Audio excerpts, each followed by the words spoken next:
இன்னைக்கு நம்ம என்ன பார்க்க போறோம்னா நம்ம லீஃப் வில்லேஜை மொத்தமாக கொளுத்தி விட்ட நம்ம பெயினோட லைஃப் ஸ்டோரி பற்றி தான் பார்க்க போகிறோம். நம்ம சேனலில் நீங்கள் கேட்டிருந்தீங்க பெயினோட லைஃப் ஸ்டோரி போட சொல்லி, அவங்களுக்காகவும் நம்ம சேனல் 1K ரீச் ஆயிருச்சு. அதோட ஸ்பெஷல் வீடியோ தான் நம்ம பெயினோட லைஃப் ஸ்டோரி. யார் இந்த பெயின்னு எடுத்துக்கிட்டோம்னா ஹிடன் ரெயின் வில்லேஜில் இருக்கக்கூடிய ஒசோ அண்ட் இசாய்க்கு பிறந்தவர் தான் நம்ம நகட்டோ உசுமாக்கி. இவர் தான் வந்து 6 பார்ட் ஆஃப் பெயினையும் கண்ட்ரோல் பண்ணுவார். அதனால் இவர் தான் பெயின்னு சொல்லுவோம். ஒரு நாள் நம்ம ஹிடன் லீஃப் வில்லேஜுக்கும் ஹிடன் ரெயின் வில்லேஜுக்கும் வார் நடக்குது. அப்போ நம்ம நகட்டோவோட ஃபேமிலி வீட்டுக்குள்ளே வந்து பயந்து ஒளிஞ்சிட்டு இருக்காங்க. அப்போ ஹிடன் லீஃப் வில்லேஜோட 2 சினோபிஸ் அவங்க அப்பா அம்மாவை எனிமிஸ் நினைச்சு போட்டு தள்ளிடுறாங்க. நம்ம நகட்டோவையும் கொல்ல வரும்போது தலைவனுக்கு அன்கான்சியஸா ரெனிகன் ஆக்டிவேட் ஆகி அவங்க 2 பேரையும் போட்டு தள்ளிடுறாரு. இப்போ அவங்களுக்கு தோணலாம் ஹிடன் ரெயின் வில்லேஜில் இருக்கக்கூடிய ஒரு உசுமாக்கி பொடி பயலுக்கு எப்பரா ரெனிகன் கிடைச்சதுன்னு. அந்த வேலையை பார்த்து விட்டது வேற யாரும் இல்லைங்க, நம்ம கோஸ்டா பூச்சிக்கா மதரா தான். மதரா நம்ம நகட்டோக்கு எதுக்கு ரெனிகனை ஃபிக்ஸ் பண்ணியிருப்பாருன்னு பார்த்தோம்னா, அவர் ஒரு உசுமாக்கி கிளான் மெம்பரு. ரெனிகன் எந்த அளவுக்கு சக்கரா ஊரியும் நம்ம எல்லாருக்குமே தெரியும். நார்மல் பர்சனுக்கு வந்து ரெனிகனை ஃபிக்ஸ் பண்ணியிருந்தா அவங்க கண்டிப்பா இறந்து போறதுக்கு கூட சான்ஸ் இருக்கு. அதனால தான் உசுமாக்கி கிளான் மாதிரியான மோஸ்ட் பவர்ஃபுல் கிளானுக்கு வந்து ஃபிக்ஸ் பண்ணியிருப்பாரு. அது மட்டும் இல்லாம தன்னோட ஃபியூச்சருக்கு இந்த கண் வந்து யூஸ் ஆகும் அப்படின்றனால தான் நம்ம நகட்டோக்கு ஃபிக்ஸ் பண்ணி விட்டு போயிருப்பாரு மதரா. நகட்டோட பேரண்ட்ஸ் இறந்தனால அவர் அனாதையாயிடுறாரு. அதுக்கப்புறம் அவருக்கு வந்து சாப்பாட்டு கூட வழி இல்லாம தெருவா அலைஞ்சு பல வீட்டில் ஏறி சாப்பாடு கேட்டிருக்காரு. அப்போ கூட அவருக்கு சாப்பாடு கிடைக்கல. நல்லா இருந்த வீட்டுக்குள்ள 2 சினோபிஸ் புந்து தேவையில்லாம வீட்டையே 2 ஆக்கி விட்டு போயிட்டாங்க. நமக்கே சாப்பாடு கிடைக்கலன்னா நாமளே ஒரு கட்டத்தில் மயங்கி விழுந்துருவோம். அது மாதிரி நம்ம நகட்டோ உசுமாக்கிக்கும் சாப்பாடே கிடைக்காம ஒரு கட்டத்தில் ஒரு இடத்துல மயங்கி விழுறாரு. அப்போ அந்த வழியா வந்த யகிக்கோவும் கொனனும் தான் அவருக்கு ஆறுதல் சொல்லி ஃபுட்டும் கொடுக்குறாங்க. யகிக்கோவும் கொனனும் யாருன்னு பார்த்தோம்னா அவங்க 2 பேருமே நம்ம நகட்டோ உசுமாக்கி மாதிரி தான் வாரில் தன்னோட பேரண்ட்ஸ் எழுதிட்டு அவங்களும் அனாதையாக தான் சுற்றிட்டு இருப்பாங்க. அதுக்கப்புறம் நம்ம நகட்டோ உசுமாக்கி அவங்க 2 பேருமே ஃப்ரெண்ட்ஸ் ஆகுறாங்க. என்னதான் நம்ம யகிக்கவும் கொனனும் அப்போதைக்கு சாப்பாடு கொடுத்துட்டாலும் அவங்ககிட்டயுமே அதிகமாக ஃபுட் இருக்காது. அதனால சாப்பாட்டுக்கு என்ன பண்ணுறாங்கன்னா பல கடைகளில் வந்து 3 பேருமே சேர்ந்து திருடி சாப்பிட்றாங்க. திருடி சாப்பிட்றது என்னதான் தப்புன்னு யோசிச்சாலும் வேற வழியே இல்லை. அந்த 3 குழந்தைங்களும் என்ன பண்ணுறதுன்னு தெரியாம தான் திருடி சாப்பிட ஆரம்பிக்கிறாங்க. இப்போதைக்கு இவங்க எங்கே தங்கி இருப்பாங்கன்னா ஒரு சின்ன குகைகள் தான் தங்கி இருப்பாங்க. இவங்க 3 பேர்லேயே ஒரு மெச்சூரிட்டியான பர்சன்னா அது யகிக்கோ தான். அவர் அதிகமாக மோட்டிவேஷன் ஸ்பீச் எல்லாம் கொடுப்பாரு. நம்மள மாதிரியே யாருமே அனாதையாக மாதிரி இருக்கக்கூடாது. இந்த ஊரில் எங்கே ஃபைட் நடந்தாலும் நம்ம தான் அதை வந்து தடுத்துடணும் அப்படின்னு வந்து அதிகமாக மோட்டிவேஷன் ஸ்பீச் எல்லாம் கொடுத்துட்டு இருப்பாரு நம்ம யகிக்கோ. இப்படியே கொஞ்ச நாள் போகும்போது லெஜெண்டரி ஜெனிஸ் 3 பேருக்கும் இந்த லீடர் ஆஃப் லெஜெண்ட் ஹான்சோக்கும் வார் நடக்குது. அப்போ இந்த வாரை பார்த்த நம்ம 3 பேரும் நம்ம லெஜெண்டரி சேலன்ஸை ஃபாலோ பண்ணி போக ஆரம்பிக்கிறாங்க. ஒரு கட்டத்தில் நம்ம லெஜெண்டரி ஜெனிஸ்க்கு வந்து ஃபீல் ஆகுது நம்மளை யாரோ ஃபாலோ பண்ணிட்டு வராங்கன்னு. அப்போ திரும்பி பார்க்கும்போது இந்த 3 குழந்தைங்க நின்றுக்கிட்டு இருக்காங்க. இவங்க வந்து நம்ம லெஜெண்டரி ஜெனிஸ் கிட்ட ஹெல்ப் கேட்குறாங்க. ஐயா எனக்கு பசிக்குது, அவன் சாப்பிட்டு 2 நாள் இவன் சாப்பிட்டு 3 நாள்னு கேட்குறாங்க. அப்போ நம்ம உரோச்சிமாரு நீங்கள் இவ்வளோ கஷ்டப்பட வேண்டிய அவசியமே இல்லை, நான் உங்கள் 3 பேரையும் போட்டு தள்ளிடுறேன்னு இறங்கி வருவார்.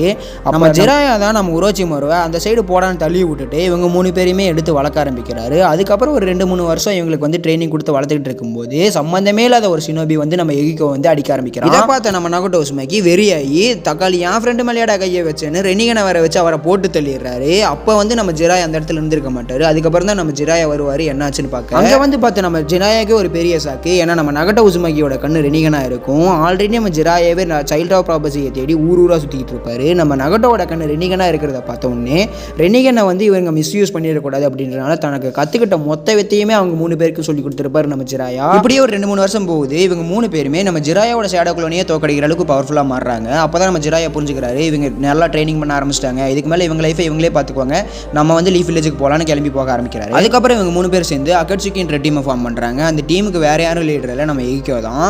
இப்படியே இவங்க கொஞ்ச நாள் போகும்போது இவங்க பெரிய பசங்களாக மாறிடுறாங்க இல்லையா. அப்போ வந்து நம்ம ஒபிட்டோ நான் தான் மதாரா, நான் உங்களுக்கு ரெனிகனை பற்றி ஃபுல்லாமே எக்ஸ்பிளைன் பண்ணுறேன் அப்படின்னு வந்து நிற்கிறாரு. ஆனால் இவங்க 3 பேருமே ஒன்றும் தேவையில்லடா, எங்கள் வேலையை நாங்களே பார்த்துக்குறோம், நீ கிளம்புன்னு துரத்தி அடிச்சிடறாங்க நம்ம ஒபிட்டோ. அதுக்கப்புறம் நம்ம அகட்சுக்கி டீம் வந்து நிறைய நல்லது பண்ண ஆரம்பிக்கிறாங்க. இவங்களோட பேர் வந்து சினோபி ஃபுல்லாக பரவ ஆரம்பிக்குது. இந்த விஷயத்தை தெரிஞ்ச ஹான்சோ த சாலமெண்டர் வந்து இவங்களை நோட் பண்ண வரான். அப்போ வந்து நம்ம டான்ஸோ த கிறுக்கு கூப்பிட்டு ஹான்சோ வந்து குழப்பி விட்டுறான். ஹான்சோ அகட்சுக்கி மெம்பர்ஸை மீட்டிங்க்கு கூப்பிட்றான். அந்த மீட்டிங்க்கு நம்ம யகிக்கவும் நகட்டோவும் மட்டும்தான் போகிறாங்க. அப்போ ஹான்சோ கொனனை கடத்தி வச்சு அவங்க கழுத்தில் கத்தியை வச்சுக்கிட்டு நகட்டோவை பார்த்து யகிக்கோவை கொல்லலைன்னா நான் வந்து கொனனை கொன்றுவேன்னு மிரட்டுறான். இதை பார்த்து நம்ம யகிக்கோடா போங்கடா நானே சத்துடுறேன் அப்படின்னு நகட்டோவோட கையில் இருந்த கத்தியில் வந்து அவரே குத்துப்பட்டு சாகுறாரு. ஏன்னா நான் யகிக்கோவுக்கு தெரியும் நகட்டோ கிட்ட மட்டும்தான் ரெனிகன் இருக்கு, அவரால் மட்டும்தான் பீஸை கொண்டு வர முடியும் அப்படின்றனால வந்து நம்ம யகிக்கோ வந்து அவரா சாகுறாரு. தன்னோட ஃப்ரெண்டு தாங்கையிலேயே செத்ததை பார்த்த நம்ம நகட்டோ ரெனிகனை வேற வச்சு கெடோசாசோ சமன் பண்ணி அங்கிருந்த மொத்த பேரையுமே போட்டு தள்ளுறாரு. இந்த பேட்டில் இவருக்கு வந்து காலில் கொஞ்சம் அடிபட்டுரும். அதுக்கப்புறம் தான் நம்ம நகட்டோ திங்க் பண்ணுவார், நல்ல வழியில் போனாலாம் இவங்களுக்கு பீஸை கொண்டு வர முடியாது, நம்ம கொஞ்சம் பேடாஸாக இருந்தால் தான் இவங்களுக்கு பீஸை கொண்டு வர முடியும்னு அகட்சுக்கியவே பேடாஸாக மாற்ற ஆரம்பிக்கிறாரு நம்ம நகட்டோ.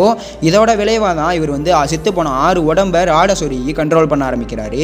அதில் ஒரு பாடி தான் நம்ம யகிக்கோட பாடி. மொத்தமாக 6 பாடி இருக்கும். இந்த 6 பாடி தான் 6 பார்ட் ஆஃப் பெயின் சொல்லுவாங்க. அதில் வந்து நம்ம யகிக்கோட பாடி தான் மெயின் பெயின். அதுக்கப்புறம் நம்ம நகட்டோ இந்த 6 பாடியை வச்சு தான் மொத்தத்தையுமே கண்ட்ரோல் பண்ண ஆரம்பிக்கிறான். அதுக்கப்புறம் ஒபிட்டோவை மீட் பண்ணி ரெனிகனை பற்றின மொத்த வருஷத்தையும் தெரிஞ்சுக்கிறான் நம்ம நகட்டோ. ஃபர்ஸ்ட் நடந்த பேட்டில் நம்ம ஹான்சோ மட்டும் தான் தப்பிச்சு வந்திருப்பாரு. இதுக்கப்புறம் நம்ம பெயின் ஹான்சோவோட இடத்துக்கே போய் ஹான்சோவோட டீமையும் ஹான்சோவையும் கொள்றாரு. இதை பார்த்து நம்ம ரெயின் வில்லேஜ் மக்கள் என்ன பண்றாங்கன்னா நம்ம பெயினை வந்து ஒரு காடாவே ட்ரீட் பண்ண ஆரம்பிக்கிறாங்க. இதுக்கப்புறம் அகாட்சுகி டீம் வந்து ரொம்ப பெருசாக ஆரம்பிக்குது. இதுல வந்து பவர்ஃபுல்லான ஆளுங்களாம் வந்து சேர்றாங்க. எக்ஸாம்பிளுக்கு இட்டாச்சி, டெய்டரா, கிசாமே எல்லாம் வந்து சேர்றாங்க.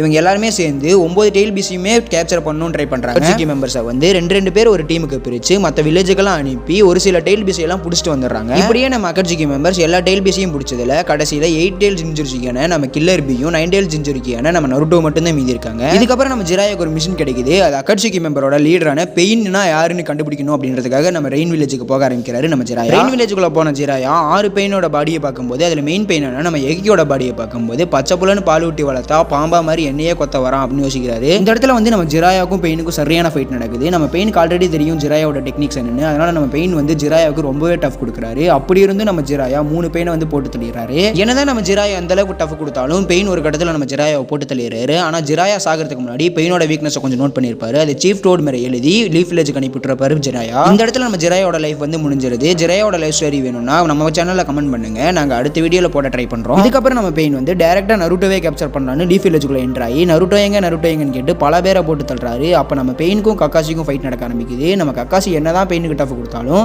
பெயின் அசால்ட்டாக போட்டு தள்ளிடுறாரு நம்ம கக்காசியை. அதுக்கப்புறம் நம்ம பெயின் வானத்துக்கு பறந்து போய் உங்களுக்கு பெயின் என்னன்னு தெரியுமாடா, நாங்கள் அட்ரண்டா உங்களுக்கு வெளியே feel pain, accept pain, no பெயின்ட்டு ஆல்மி டிப்ஸை போட்டு மொத்த லீஃப் வில்லேஜுமே கொளுத்தி விட்டுருப்பாரு. அந்த அட்டாக்ல வந்து நம்ம லீஃப் வில்லேஜை சேர்ந்த 3/4 பேர் இறந்து போயிடுறாங்க. யூஸ்லெஸ்ஸாக இருந்த சாக்கரா யூஸ்ஃபுல்லாக எதாவது பண்ணுவோன்னு நருட்டோன்னு கத்துறா. அப்போ சேஜ் மோடோட டோடு மேலே பேடாஸாக என்ட்ரி கொடுத்த நருட்டோ சுனாடேவை அட்டாக் பண்ண வந்த பெயினை ஒரே கிட்ல போட்டு தள்ளுறாரு. அதுக்கப்புறம் நம்ம நருட்டோ வந்து 5 பெயினுமே போட்டு தள்ளி இருப்பாரு. அதுக்கப்புறம் நருட்டோட சேஜ் முடித்து இருந்ததுனால நம்ம மெயின் பெயினான எகிகோ வந்து நருட்டோ கையில் ராடா சொருகி அசைய விடாம பண்ணியிருப்பாரு. இதை லீஃப் வில்லேஜே வேடிக்கை பார்த்துக்கிட்டு இருக்கோம். ஆனால் நம்ம ஹினாட்டா யாழ் மலையோட கை வச்சுன்னு பெயின் கூடிய 1-on-1 பேட்டில் இறங்கி இருப்பாங்க. ஆனால் பெயின் சும்மா இருப்பானா நம்ம ஹினாட்டாவை போட்டு பொலன்னு பிறந்து அடிச்சு தொங்க விட்டுருப்போம். இதை நம்ம நருட்டோ யாழ் மலையோட கையை வச்சுன்னு வெறியாகி குராமா பவரை ரிலீஸ் பண்ணிடுறாரு. அதுக்கப்புறம் ஒரு வழியா நம்ம நருட்டோ குராமாவோட பவரை கண்ட்ரோல் பண்ணிட்டு நார்மல் ஃபார்முக்கு வந்திருப்பாரு. அதுக்கப்புறம் ஒரு ரசிகனை போட்டு நம்ம பெயினையும் முடிச்சு விட்டுருப்பாரு. அதுக்கப்புறம் தான் இது உண்மையான பாடி இல்லை, உண்மையான பாடி வேற எங்கேயோ இருந்து கண்ட்ரோல் பண்ணுதுன்னு தெரிஞ்ச உடனே நம்ம எகிகோட பாடியில இருந்து ஒரு ராட் எடுத்து தன்னோட கையில குத்திட்டு உண்மையான பாடியை வந்து சென்ஸ் பண்றாரு நம்ம நருட்டோ. மெயின் பெயினை கண்டுபிடிச்ச நம்ம நருட்டோ மெயின் பெயினை பார்க்க கிளம்பி இருப்பாரு. அப்ப நம்ம சிகாமரோ அவங்க அப்பாவும் 2-3 சினபீஸும் வந்து நம்ம நருட்டோவை தடுப்பாங்க. அப்ப நம்ம நருட்டோ நான் மெயின் பெயின் கிட்ட பேச போறேன்னு கிளம்பி போயிருப்பாரு. Main pain